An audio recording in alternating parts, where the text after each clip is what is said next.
Assalamualaikum warahmatullahi wabarakatuh. Halo semua, kita bertemu lagi di mata kuliah biokimia untuk pertemuan ke-9 ya. Nah, untuk materi hari ini itu kita akan pelajari tentang sistem endokrin.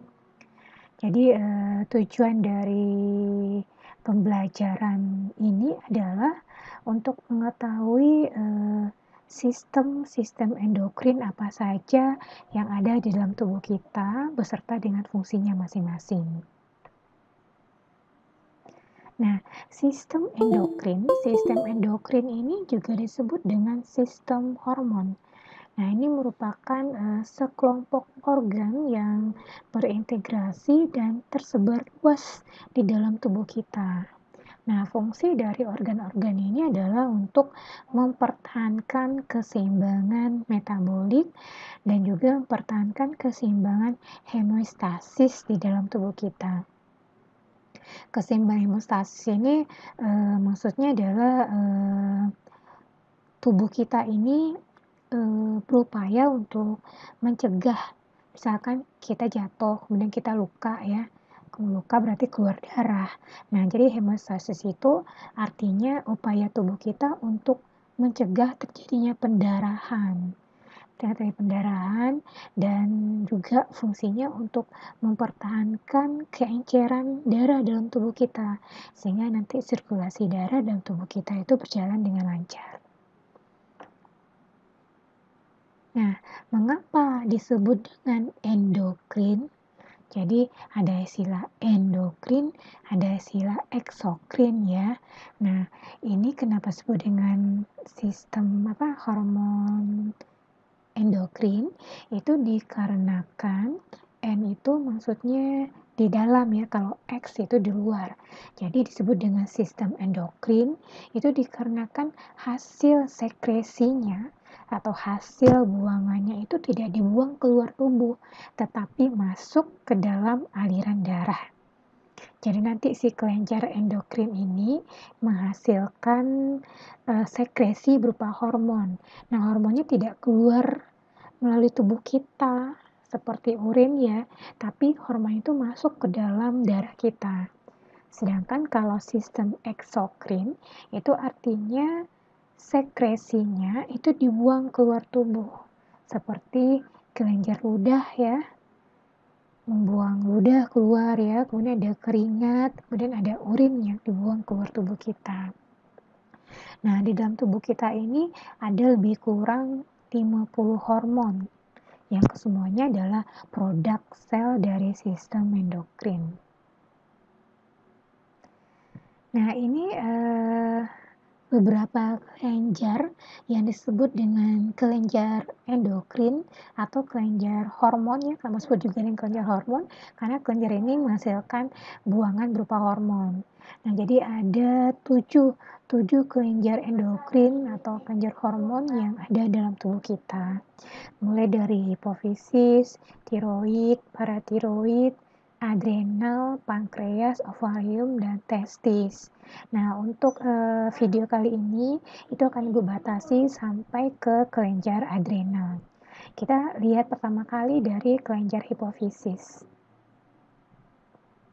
Ini letak-letaknya, letak masing-masing kelenjar endokrin di dalam tubuh kita. Nah, pertama itu ada kelenjar hipofisis. Kelenjar hipofisis ini terletak pada dasar otak besar, pada lekukan tulang selat rusika di bagian tulang baji. Kita lihat bagiannya, nah seperti ini. Di kelenjar hipofisis itu terletak di dalam otak ya, dalam otak, dan disebut juga dengan kelenjar pituitari. Jadi ini dia. Jadi kelenjar hipofisis itu ukurannya itu sangat kecil sekali, seperti kacang, ukurannya sekecil kacang, terletak di dalam otak besar. Nah, di sini kelenjar hipofisis ini ya, ini merupakan kelenjar yang disebut juga dengan kelenjar produsen. Artinya kelenjar yang menghasilkan hormon-hormon yang tertentu yang nanti akan berfungsi sebagai pengendali semua aspek yang ada dalam tubuh manusia. Oleh karena itu, kelenjar hipofisis ini juga disebut dengan kelenjar master. Karena hormon yang disekresi oleh kelenjar ini itu fungsinya semuanya untuk mengatur semua kelenjar yang ada dalam tubuh kita. Seperti kelenjar tiroid, paratiroid, adrenal, ovarium, semuanya itu diatur oleh kelenjar hipofisis. Oleh karena itu disebut dengan kelenjar master. Nah, kelenjar pituitari ini bekerja itu sendirian ya. Jadi dia induknya gitu maksudnya. Jadi kelenjar pituitari ini bekerja sendirian untuk menjalankan fungsi tubuh kita. Jadi hormon yang diproduksi oleh kelenjar pituitari ini nanti akan bertindak sebagai pembawa pesan ke sel-sel di dalam tubuh yang membutuhkan. Jadi cara kerjanya itu sebelum kelenjar pituitari ini memproduksi hormon, itu otak akan mengirimkan sinyal dari hipotalamus sebagai pusat komunikasi antar kelenjar untuk memproduksi hormon yang diperintahkan. Seperti itu ya, jadi ada komunikasi dulu antara sistem saraf ya dengan hipotalamus sebagai pusat komunikasi. Jadi kalau misalkan dalam tubuh kita, misalkan di bagian kelenjar tiroid itu kekurangan hormon A misalkan ya, nah jadi nanti otak akan mengirimkan sinyal. Otak akan mengirimkan sinyal itu bagian hipotalamus ya. Jadi dalam otak ada namanya hipotalamus, itu adalah bagian yang akan mengirimkan sinyal ke kelenjar-kelenjar yang membutuhkan hormon. Jadi di sini maksudnya hipotalamus itu bisa dikatakan sebagai pusat komunikasi antar kelenjar. Jadi kalau misalnya kelenjar A kurang hormon, nanti disampaikan ke hipotalamus, nanti hipotalamus yang akan meneruskan komunikasinya. Nah, kemudian di kelenjar pituitari ini ya, itu hormon yang diproduksinya itu terletak di dua bagian. Itu ada bagian depan ya, bagian depan dan bagian belakang. Nah, bagian depan dan belakang ini juga disebut dengan bagian neurohipofisis dan bagian adenohipofisis. Jadi seperti ini, kalau neurohipofisis ini adalah bagian belakangnya, bagian belakang dari kelenjar pituitari, sedangkan kalau adenohipofisis itu bagian depannya dari kelenjar pituitari. Kita lihat satu persatu hormon yang dihasilkan oleh bagian dari pituitari ini. Pertama itu ada ini ya, neurohipofisis. Neurohipofisis bagian belakang kelenjar pituitari. Nah, pada neurohipofisis ini itu ada dua jenis hormon yang dihasilkan, yaitu ada hormon ADH atau antidiuretik hormon. Antidiuretik hormon ini hormon yang fungsinya sebagai pengatur urin yang nantinya akan mempengaruhi keseimbangan cairan. Dan juga hormon ADH ini itu adalah hormon yang merangsang ginjal untuk meningkatkan penyerapan air di dalam darah. Dan juga hormon ADH ini juga berfungsi untuk mengurangi jumlah air yang keluar di dalam urin. Jadi juga sebagai pengatur urin. Jadi kalau kebanyakan air cairan dikeluarkan oleh urin, maka nanti akan mempengaruhi keseimbangan cairan dalam tubuh kita. Kemudian yang kedua itu adalah hormon oksitosin. Hormon oksitosin ini hormon yang fungsinya merangsang kontraksi uterus dan mengawali partus, atau juga disebut juga dengan oksitosin ini fungsinya mempengaruhi proses persalinan dan juga nantinya akan mempengaruhi produksi ASI oleh wanita yang setelah melahirkan dan menyusui ya. Yang kita lihat yang bagian yang kedua itu adalah adenopofisis, itu bagian depan kelenjar ya. Jadi kalau untuk adenohipofisis itu ada pertama ada hormon GH atau hormon pertumbuhan. Ini adalah hormon yang merangsang pertumbuhan khususnya tulang dan otot. Jadi hormon ini itu sangat dibutuhkan di awal-awal pertumbuhan manusia. Ya inilah yang nanti selain keturunan ya, hormon inilah yang nanti akan mempengaruhi tinggi dan kurang tingginya seseorang. Sedangkan kalau untuk orang dewasa ya, hormon pertumbuhan itu fungsinya ya untuk memperkuat tulang dan otot. Kemudian ada hormon TSH, tyrosomatotropic hormone, itu fungsinya untuk merangsang atau menghasilkan hormon tiroid. Dan ada ACTH itu adenocorticotropic hormone, ini fungsinya untuk merangsang glukokortikoid dan androgen. Kemudian ada hormon FSH. Nah, hormon FSH ini pada wanita itu untuk merangsang maturasi telur dan folikel, merangsang percepatan pematangan telur dan folikel dan untuk memproduksi estrogen. Dan kemudian kalau pada pria ini hormon FSH itu fungsinya untuk merangsang spermatogenesis. Jadi kalau ACTH ini merangsang glukokortikoid dan androgennya, maksudnya itu hormon yang untuk merangsang produksi hormon adrenal.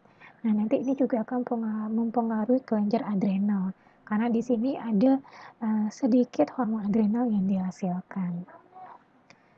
Kemudian kita lihat lanjutannya, ada hormon luteinizing hormone, itu pada wanita memicu ovulasi dan merangsang produksi estrogen dan progesteron oleh ovarium. Karena kalau pada pria itu merangsang produksi testosteron. Kemudian ada hormon prolaktin, ini jaringan pada kelenjar payudara ya, untuk melancarkan laktasi.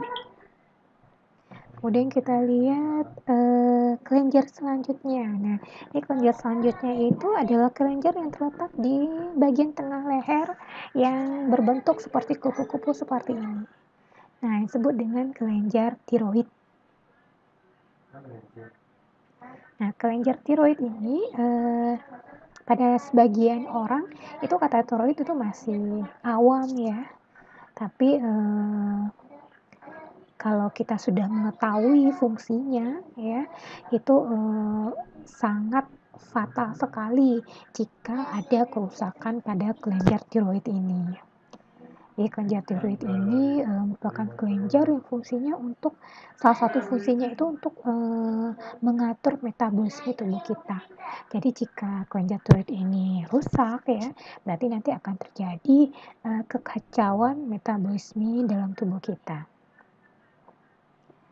Nah, kelenjar tiroid ini itu tidak bekerja sendiri ya, tapi dikendalikan oleh otak atau dikendalikan oleh kelenjar yang pertama tadi, kelenjar hipofisis ya, atau kelenjar pituitari. Jadi kelenjar pituitari dan hipotalamus yang terletak di dalam otak yang fungsi sebagai Sebagai komunikasi ya, sebagai perantara komunikasi antara kelenjar yang satu dengan si hipofisis. Jadi nanti ketika tubuh kita terdeteksi kekurangan atau kelebihan hormon tiroid, itu nanti otak akan langsung memberikan perintah kelenjar tiroid untuk menyesuaikan kerjanya, bagaimana supaya kadar hormon itu kembali normal. Tetapi sama seperti halnya bagian kelenjar tubuhnya bagian kelenjar atau organ yang ada dalam tubuh kita, itu akan kerap mengalami masalah. Jadi kadang tiroid ini ya, walaupun sudah diperintah oleh otak untuk menyesuaikan kerjanya, kadang tiroid tidak bisa bekerja sebagaimana mestinya. Nah, ini disebabkan oleh banyak alasan. Banyak sekali alasannya ya, seperti kalau kalian pernah dengar istilah hipotiroid, hipertiroid, kemudian penyakit gondok. Nah, ini adalah 3 alasan terjadi masalah pada tubuh kita, pada kelenjar tiroid. Yang pertama itu ada hipotiroid. Hipotiroid ini adalah penyakit yang terjadi pada kelenjar tiroid yang disebabkan karena kadar hormon tiroksin terlalu sedikit sehingga tubuh mengalami defisiensi. Nah, hipotiroid ini ya, hipertiroid, penyakit gondok itu paling banyak diderita oleh perempuan. Kemudian ada hipertiroid, itu kebalikan dari hipotiroid. Kalau hipotiroid itu tubuh terlalu sedikit memproduksi hormon tiroksin ya, sehingga mengalami defisiensi. Nah, kalau hipertiroid itu produksi hormon tiroid di dalam tubuh itu berlebihan, sehingga gejala umum yang dirasakan jika terjadi hiper itu seperti jantung kita berdebar cepat, tidak beraturan. Kemudian kita sudah banyak makan tapi berat badan kita tuh turun dengan cepat atau tidak mengalami kenaikan. Kemudian sering berkeringat, kemudian sering bad mood, galau, itu beberapa gejala penyakit hipertiroid. Dan kadang penyakit hipertiroid ini ya disertai dengan ini bukan pembengkakan di hipo. Kalau hipo kan kekurangan ya. Nah, kadang kalau yang mengalami penyakit hipotiroid itu disertai dengan pembengkakan pada lehernya. Ya kalau lama-lama ya kalau dibiarkan bengkak itu nanti akan membesar dan akhirnya memang harus diangkat. Dan jika ternyata ternyata pembengkakan atau daging pembengkakan itu ternyata ganas, ya berarti harus kedua-dua kelenjarnya itu memang harus diangkat semuanya, sehingga nanti dalam tubuh kita tidak ada lagi kelenjar tiroid. Kalau tidak ada kelenjar tiroid berarti nanti akan terjadi masalah metabolisme pada tubuh kita. Tapi di ilmu kedokteran, kelenjar tiroid yang sudah diangkat itu nanti akan diganti dengan meminum obat. Obat itu namanya Etirak ya. Jadi orang-orang yang sudah diangkat kelenjar tiroidnya itu mereka wajib mengkonsumsi obat Etirak setiap hari. Kalau dosisnya disesuaikan dengan tingkat keparahan fungsi dari tiroidnya itu sendiri. Jadi yang obat Etirak itu sebagai pengganti dari kelenjar tiroid ya, supaya metabolisme tubuh tetap berjalan dengan aman. Nah, kemudian kita balik lagi ke hormon-hormon yang dihasilkan oleh kelenjar tiroid ini. Itu pertama ada hormon tiroksin. Hormon tiroksin ini adalah hormon untuk membantu metabolisme tubuh, baik itu metabolisme karbohidrat, protein maupun lipid. Kemudian yang kedua itu ada hormon biotironin. Nah, ini merupakan bahan baku tiroksin dengan syarat harus ada ion iodium dulu. Kemudian ada hormon kalsitonin. Ini merupakan bahan baku pembentukan paratormon. Paratormon ini adalah hormon yang disekresikan oleh kelenjar paratiroid. Nah, yang fungsinya ini juga berhubungan dengan kelenjar paratiroid, yaitu mengatur kadar kalsium di dalam darah kita. Nah, kemudian kita masuk ke kelenjar berikutnya, itu adalah kelenjar paratiroid. Jadi kelenjar paratiroid ini juga disebut dengan anak-anaknya kelenjar tiroid karena terletak dua pasang berdekatan dengan kelenjar tiroid. Nah, seperti ini adalah kelenjar paratiroid. Ada dua pasang ya yang terletak di dekat kelenjar tiroid. Nah, kelenjar tiroid ini itu menempel pada kelenjar tiroid sebanyak dua pasang. Sepasang pada bagian atas dan sepasang pada bagian bawah. Nah, kelenjar paratiroid ini juga mensekresikan hormon seperti hormon paratormon. Nah, seperti yang disebutkan sebelumnya, paratormon ini fungsinya untuk mengatur kadar kalsium dalam darah kita.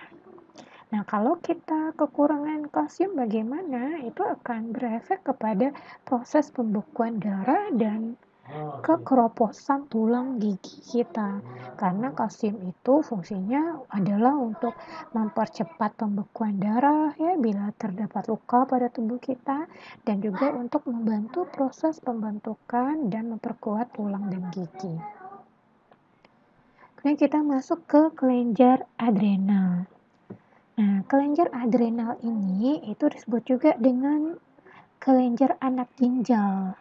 Nah, ini karena apa? Karena kelenjar ini letaknya berada di atas ginjal. Kalau manusia, kita ya itu memiliki sepasang kelenjar adrenal yang ukurannya itu kira-kira 5 cm, 5 cm dan lebarnya 3 cm. Fungsi dari kelenjar adrenal ini adalah memproduksi hormon yang mengatur metabolisme.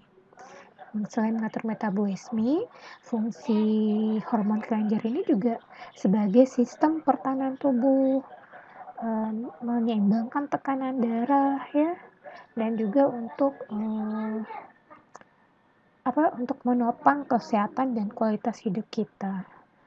Kelenjar adrenal ini itu terbagi akan dua komponen, yaitu ada bagian luar atau bagian tepi disebut dengan korteks, dan ada juga bagian medula atau bagian tengah atau bagian dalam.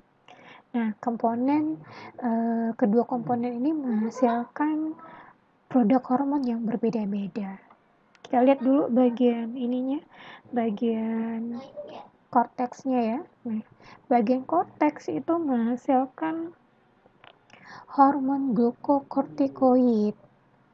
Dan glukokortikoid ini, bagian korteks ini terdiri dari glukokortikoid yang nanti akan menghasilkan hormon kortison dan hidrokortison. Nah, ini merupakan hormon yang membantu pembentukan gula bila tubuh kita memberikan sinyal kekurangan gula. Kemudian ada mineralokortikoid, ini menghasilkan hormon aldosteron. Nah, aldosteron ini fungsinya menjaga keseimbangan cairan tubuh antara ion natrium dan ion kalium. Kemudian ada gonadokortikoid, ini adalah fungsinya ini menghasilkan hormon estrogen dan progesteron pada wanita, sedangkan pada pria itu akan mengeluarkan hormon testosteron. Nah, ini merupakan bagian medulanya atau bagian tengah dari adrenal ya, kelenjar adrenal. Oke, ini bisa dibaca ya. Nah, baiklah, kita cukupkan sampai di sini dulu ya untuk pembelajaran kelenjar endokrin atau sistem endokrin. Insya Allah nanti kita akan lanjutkan kelenjar berikutnya di video yang kedua ya, bagian kedua dari ini. Assalamualaikum warahmatullahi wabarakatuh.